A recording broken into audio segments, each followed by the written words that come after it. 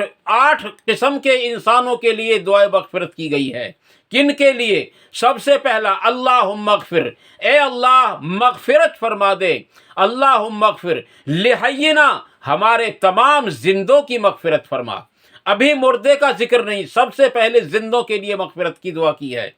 یہاں یہ بھی پتہ چلتا ہے کہ جب جنازے کی نماز میں سب سے پہلے زندوں کی مغفرت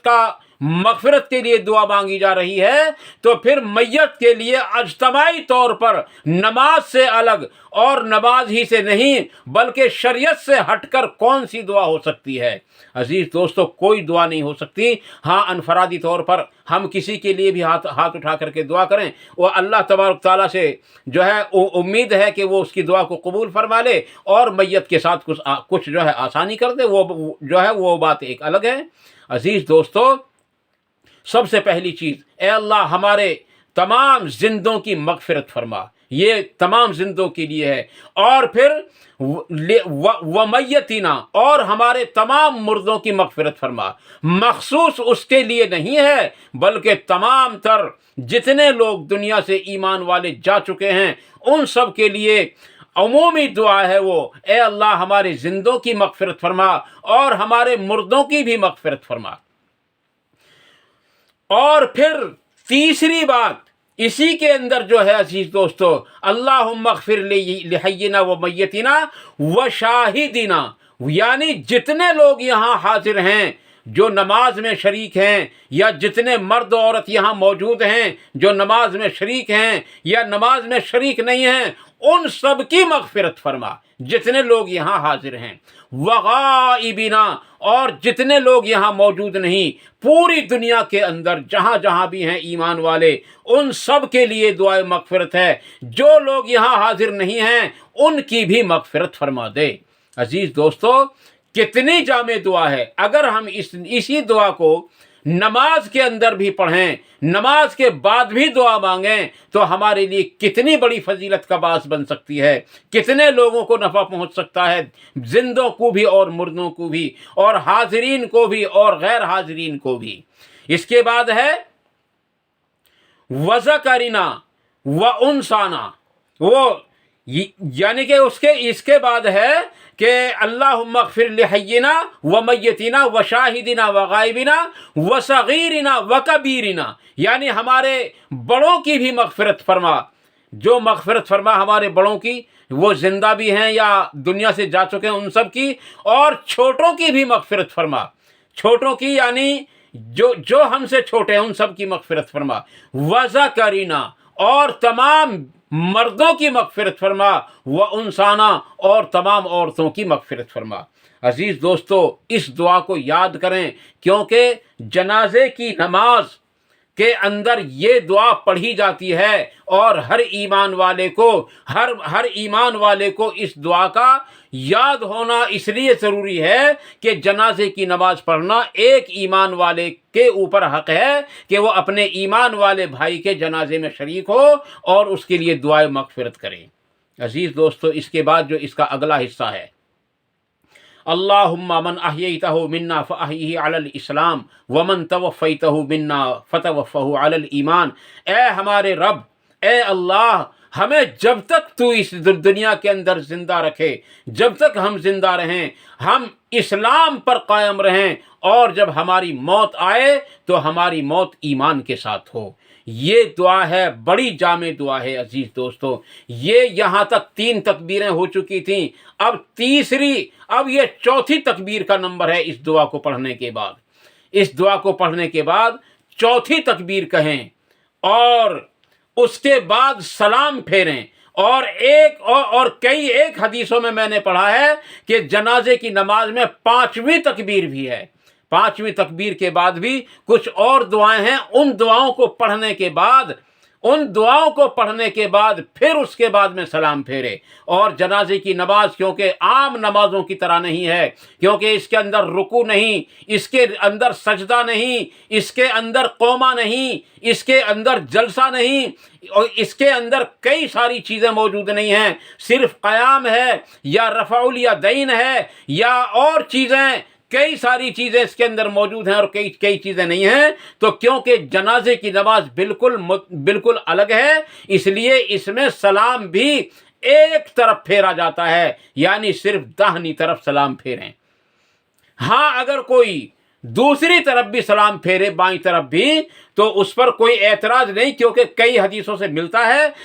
کہ دونوں طرف بھی سلام پھیرا جا سکتا ہے، مگر یہ چیز ملتی ہے صحابہ کرام سے، نبی اکرم صلی اللہ علیہ وسلم سے یہ چیز نہیں ملتی، اور نبی اکرم صلی اللہ علیہ وسلم سے صرف ایک ہی طرف کو سلام پھیرنا ملتا ہے۔ اس لیے عزیز دوستو، یہ جنازے کی نماز کا مکمل کیا مختصر طریقہ میں نے آپ کے سامنے بتا دیا ہے، اور یہی چیزیں ہیں جو کہ مردے کو ایصال ثواب کے لیے ہم پہنچا سکتے ہیں۔ اور یہ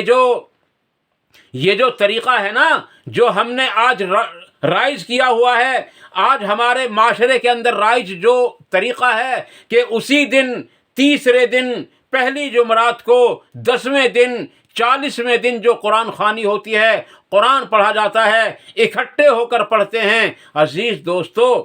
جو احناف کی جو مین کتاب ہے، اس کے اندر بھی یہ مسئلہ لکھا ہوا ہے کہ قرآن کریم کو پارا پارا کر کے جماعت کے ساتھ پڑھنا مکروہ تحریمی ہے۔ اگر کسی کو حوالے کی ضرورت ہو تو میں انشاءاللہ تعالی اس کا حوالہ بھی دے دوں گا۔ اس کے علاوہ چاروں ائمہ کا ایک فتویٰ میں اور بھی بتائی دیتا ہوں۔ اس کے بعد جو کھانا کھایا جاتا ہے، جو مردے کی طرف سے ایصال ثواب کے نام پر کیا جاتا ہے، یا مہمانوں کو بلا کر وہ کھانا کھلایا جاتا ہے، چاروں ائمہ کا اتفاق یہ ہے کہ اس کھانے کے حرام ہونے میں کوئی شک اور شبہ باقی نہیں ہے۔ اس لیے عزیز دوستو، اس کھانے سے بھی پرہیز کریں۔ وہ کھانا صرف غریب آدمیوں کا ہے، مفلسوں کا ہے، محتاجوں کا ہے، بیواؤں کا ہے، یا کسی ایسے مسافر کا ہے جو بھوکا ہو۔ سائلوں کا کھانا ہے وہ ہمارا اور آپ کا اور مالدار لوگوں کا کھانا نہیں ہے۔ ان کے لیے یہ کھانا جائز نہیں۔ بتاؤ، اگر کوئی آدمی کسی کو ثواب بخشنا چاہے تو یہ کون سا ثواب ہے کہ میں نے تجھے کھوا دیا اور تو نے مجھے کھلا دیا؟ یہ کون سا ثواب ہے؟ یہ تو کوئی ثواب نہیں۔ ثواب تو یہ ہے کہ ہم کسی غریب کی مدد کریں، اور غریب کو جو ہے غریب کی ضرورت کو پورا کرنے کی کوشش کریں۔ یہ ہے اصل صدقہ، جس سے دوسرے لوگوں کی ضرورتیں پوری ہوتی ہیں۔ کھانا کھلانے سے کسی کی ضرورت پوری نہیں ہوتی، کپڑا پہنانے سے کسی کی ضرورت نہیں پوری ہوتی۔ البتہ جو شخص کسی کو کھانا کھلاتا ہے تو اللہ تعالیٰ قیامت کے دن اس کو بہترین کھانا کھلائے گا، اور جو شخص کسی کو لباس پہناتا ہے تو قیامت کے دن اللہ تعالیٰ اس کو بہترین لباس پہنائے گا۔ لیکن اصل صدقہ جو ہے عزیز دوستو، وہ ہے سامنے والے کی ضرورت کو پوری کرنا۔ بعض لوگ کہتے ہیں کہ جی گوشت کا صدقہ زیادہ بہتر ہوتا ہے۔ میں کہتا ہوں گوشت سے بہتر صدقہ ہے پیسہ اس کو نقد دیا جائے، کیونکہ جب تم کسی کو 1 کلو گوشت دو گے خرید کر 250 روپے کا، تو 250 روپے میں وہ 4-5 دن سبزی بنا سکتا ہے۔ اس لیے عزیز دوستو، سب سے افضل جو صدقہ ہے وہ پیسہ ہے، اور پیسے سے ہر ضرورت پوری ہو سکتی ہے۔ مثلاً آج اگر کسی کو بھوک تو لگی ہوئی ہے نہیں، اس کے پاس کپڑا موجود نہیں ہے، اور ہم اس کو کہیں بھی کھانا کھا لے، آجا بھی میں تجھے کھانا کھلانا چاہتا ہوں، تو عزیز دوستو اس کی ضرورت پوری نہیں، کیونکہ اس کو ضرورت ہے کپڑے کی، اس کو روٹی کی ضرورت نہیں ہے۔ یا اس کے پاس کپڑے تو بہت رکھے ہیں لیکن جوتی اس کے پاس نہیں ہے، یا اس کے پاس جوتی اور کپڑے تو بہت ہیں لیکن وہ پیٹ سے بالکل بھوکا ہے۔ جب ہم اس کی الٹ چیز دیں گے تو اس کے کام آئے گی یا نہیں آئے گی یہ کچھ پتہ نہیں۔ اگر وہ ضرورت کے اعتبار سے اس کو بیچ کر کے اپنا دوسرا کام بھی نکالنا چاہے گا تو عزیز دوستو واضح رہے کہ وہ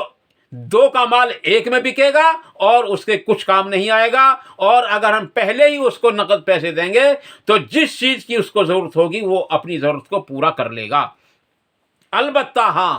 اس میں ایک بات کا ضرور خیال کرنا پڑے گا، وہ کیا کہ آج کل جو ہمارے یہاں معاملہ چل رہا ہے، ہمارے یہاں جو معاشرہ چل رہا ہے، اس میں بعض اس طرح کا پیسہ لینے والے اور اس طرح مانگنے والے یا اپنے آپ کو محتاج اور جو ہے غریب ثابت کرنے والے وہ کیا کرتے ہیں کہ پیسہ لیتے ہیں یا چیز لیتے ہیں، اس کو بیچتے ہیں اور اس کے بعد میں وہ شراب پیتے ہیں اور برائیوں میں لگ جاتے ہیں اور اس کا ناجائز فائدہ اٹھاتے ہیں۔ اس لیے عزیز دوستو، اپنے پیسے کو، اپنے مال کو ایسے لوگوں سے بچائیں اور اس کے گھر بیٹھ کر، اس کے پاس بیٹھ کر، اس کو اپنے گھر بٹھا کر اور اس کو اپنے پاس بٹھا کر اس سے بات چیت کر کے اس کی ضرورت کو محسوس کریں۔ معلوم نہ کریں کہ تجھے کس چیز کی ضرورت ہے، بلکہ اس کی ضرورت کو اپنے آپ خود محسوس کریں اور اس کی ضرورت کو پورا کرنے کی اپنی طرف سے کوشش کریں،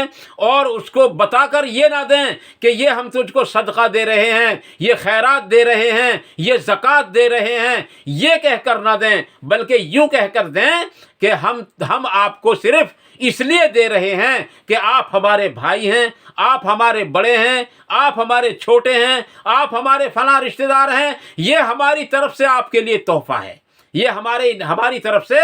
آپ کے لیے تحفہ ہے۔ عزیز دوستو، اس طریقے سے دیں تاکہ دوسرے آدمی کی عزت بنی رہے اور دوسرے کو بھی لیتے وقت شرمندگی نہ اٹھانی پڑے، اور اللہ تبارک و تعالیٰ تو تمہاری نیتوں کو دیکھے گا کہ تم نے کس نیت سے دیا ہے۔ تم نے زکوٰۃ دی ہے، صدقہ دیا ہے، فطرہ دیا ہے، کیا دیا وہ خوب جانتا ہے، یا تحفہ دیا ہے۔ زیادہ تر تحفے دیا کریں، کیونکہ تحفہ دینے سے اور تحفہ لینے سے اس سے محبتیں بنتی ہیں۔ عزیز دوستو، اس طریقے سے اگر ہم اپنے مردوں کو ثواب پہنچائیں گے تو ان کو ثواب پہنچے گا، اور اگر اس طریقے سے ہٹ کر ہم نے اور طریقے اختیار کیے، مثلا تیجے کا طریقہ، 10ویں کا طریقہ، 40ویں کا طریقہ، برسی کا طریقہ اگر ہم نے اس کو اختیار کیا تو مردے کو اس سے کوئی ثواب نہیں ملے گا، بلکہ الٹا اگر مردے کی اس میں مرضی ہوگی تو اس کو الٹا اور گناہ ہوگا اور وہ عذاب میں گرفتار ہوتا چلا جائے گا۔ اس لیے عزیز دوستو، ہم قرآن خوانی تو کروا سکتے تھے، لیکن اگر یہ نبی اکرم صلی اللہ علیہ وسلم کے دور سے ثابت ہوتی یا خلفائے راشدین کے دور سے ثابت ہوتی یا تمام جو ہے صحابہ کرام کے جو ہے دور سے جو ہے ثابت ہوتی تو ہم یقیناً قرآن خوانی کر سکتے تھے، لیکن کیونکہ نہ یہ نبی صلی اللہ علیہ وسلم کے دور سے ثابت ہوتی ہے اور نہ یہ صحابہ کرام کے دور سے ثابت ہوتی ہے، یہ کہیں سے ثابت نہیں ہوتی، اس لیے عزیز دوستو قرآن خوانی کا کوئی ثبوت قرآن اور حدیث کے اندر موجود ہی نہیں۔ اس لیے اس کا جو ہے پورا خیال رکھیں اور ہر اعتبار سے جو ہے اس بات کو جو ہے اپنے دل کے اندر جمائیں کہ ہمیں جو بھی کام کرنا ہے، جو بھی ہم کو چاہے نماز بھی پڑھنی ہو، چاہے ہمیں روزے رکھنے ہوں، چاہے قرآن پڑھنا ہو، اس میں ہم سب کو سنت طریقہ تلاش کرنا ہوگا۔ اگر ہم نے سنت طریقے کو چھوڑ کر نماز بھی پڑھی تو نماز پڑھنا ہمارے لیے جو ہے ثواب نہیں بلکہ گناہ کا ذریعہ بن جائے گا۔ اگر ہم نے سنت طریقے کو چھوڑ کر رمضان کا یا غیر رمضان کا روزہ بھی رکھا تو عزیز دوستو وہ روزہ ہمارے لیے وبال جان بن جائے گا۔ اگر ہم نے سنت طریقے کو چھوڑ کر زکوٰۃ بھی دی، حج بھی کیا تو وہ تمام چیزیں ہمارے لیے بجائے ثواب کے گناہ کا باعث بن جائیں گی۔ اگر ہم نے کوئی بھی نیکی کو کیا سنت طریقے کو چھوڑ کر تو یقیناً ہمارے لیے تباہی و بربادی کے لیے وہ کافی ہے، کیونکہ اللہ کے نبی صلی اللہ علیہ وسلم نے ارشاد فرمایا، دین میں ہر نیا کام بدعت ہے اور ہر بدعت گمراہی ہے اور ہر گمراہی جہنم کا راستہ ہے۔ اور یہ جو بدعت حسنہ اور بدعت ضلالہ ہے نا، یہ تو ہمارے علماء کرام کی جو ہے ناجائز دین ہیں۔ عزیز دوستو، حسنہ بدعت کوئی نہیں ہے، ہر بدعت ضلالت ہے، ہر بدعت گمراہی ہے، ہر بدعت جہنم کا راستہ ہے۔ اور اللہ تبارک و تعالیٰ نے، نبی صلی اللہ علیہ وسلم نے ایسے لوگوں پر سخت طریقے سے لعنت فرمائی ہے۔ اس لیے ہم سب کو چاہیے کہ ہم اپنے مردوں کو جو ثواب پہنچائیں، خواہ زکوٰۃ کے، خواہ جو خیرات کے ذریعے پہنچائیں، صدقات کے ذریعے پہنچائیں، اگر ہمیں قرآن پڑھ کر کے بھی پہنچانا ہے، اول تو قرآن کا پڑھنا میں نے ابھی تک کسی حدیث میں پڑھا ہی نہیں ہے کہ قرآن پڑھ کر کے بھی ثواب پہنچائیں، لیکن ہاں اگر کوئی پڑھ کر کے پہنچانا چاہے، مثلاً 3 بار قل هو اللہ پڑھنے سے جو ہے ایک قرآن پڑھنے کا ثواب مل جاتا ہے۔ آدمی 3 بار قل هو اللہ پڑھے اور کہے یا اللہ اس کا ثواب میرے فلاں عزیز کو پہنچ جائے، تو جو ہے اس کا ثواب، میرا بھی گمان یہی ہے کہ اس کا ثواب اس کو پہنچ جائے گا۔ لیکن عزیز دوستو، اگر ہم اکٹھے کر کے پڑھیں گے تو میں نے آپ کو جو ہے متفق فیصلہ بتلا دیا ہے کہ یہ اس طریقے سے پڑھنا، قرآن کریم کو پارا پارا کر کے جماعت کے ساتھ پڑھنا مکروہ تحریمی ہے، اور مکروہ تحریمی جو ہوتا ہے وہ حرام کے قریب بالکل ہوتا ہے اور بالکل حرام ہوتا ہے، اور کیونکہ یہ صحابہ کرام کے دور سے، نبی صلی اللہ علیہ وسلم کے دور سے ثابت نہیں ہے، اس لیے یہ بدعت ہی نہیں، وہ اس لیے یہ حرام ہی نہیں بلکہ بدعت ہے، یعنی سخت ترین حرام ہے۔ اس لیے عزیز دوستو، ان چیزوں کو چھوڑنے کی کوشش کریں اور قرآن اور حدیث کو صحیح طریقے سے، مضبوط طریقے سے جو ہے پڑھ کر اور ان پر عمل کرنے کی کوشش کریں۔ اسی میں ہماری کامیابی ہے اور ان چیزوں سے ہٹ کر ہماری ناکامی ہے۔ اللہ تعالیٰ مجھے اور آپ کو ان مختصر سی باتوں پر عمل کرنے کی توفیق عطا فرمائے۔ اللہ تبارک تعالیٰ سے دعا ہے کہ جتنی بات جذبات میں میری زبان سے غلط نکل گئی ہوں، اللہ تعالیٰ ان سب کو معاف فرمائے، اور جتنی بات قرآن و حدیث کے بالکل موافق نکلی ہوں، قرآن اور حدیث سے ثابت ہوتی ہوں، ان تمام باتوں کو ہمارے دلوں کے اندر راسخ فرمائے۔ اور اللہ تبارک تعالیٰ سے دعا ہے کہ ہم سب کو قرآن و حدیث کی بات کو کہنا اور قرآن و حدیث کی باتوں کو سننا اور قرآن اور حدیث کی باتوں پر عمل کرنا آسان فرمائے، اور ان سب پر عمل کرنے کے موقع بھی عطا فرمائے۔ وآخر دعوانا ان الحمد للہ رب العالمین، سبحان ربک رب العزت عما یصفون، وسلام علی المرسلین، والحمد للہ رب العالمین۔ والسلام علیکم ورحمۃ اللہ تبارک و تعالی وبرکاتہ۔